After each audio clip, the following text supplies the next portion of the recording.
اللہ کے نام سے شروع جو نہایت مہربان ہمیشہ رحم فرمانے والا ہے۔ اگر تم ان کی یعنی رسول اللہ صلی اللہ علیہ وآلہ وسلم کی غلبہ اسلام کی جد و جہد میں مدد نہ کرو گے تو کیا ہوا؟ سو بے شک اللہ نے ان کو اس وقت بھی مدد سے نوازا تھا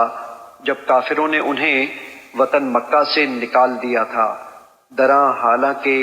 وہ دو ہجرت کرنے والوں میں سے دوسرے تھے، جبکہ دونوں رسول اللہ صلی اللہ علیہ وآلہ وسلم اور ابو بکر صدیق رضی اللہ تعالیٰ عنہ غار ثور میں تھے، جب وہ اپنے ساتھی ابو بکر صدیق رضی اللہ تعالیٰ عنہ سے فرما رہے تھے، غمزدہ نہ ہو، بے شک اللہ ہمارے ساتھ ہے۔ پس اللہ نے ان پر اپنی تسکین نازل فرما دی اور انہیں فرشتوں کے ایسے لشکروں کے ذریعے قوت بخشی جنہیں تم نہ دیکھ سکے، اور اس نے کافروں کی بات کو پست و فروتر کر دیا، اور اللہ کا فرمان تو ہمیشہ بلند و بالا ہی ہے، اور اللہ غالب حکمت والا ہے۔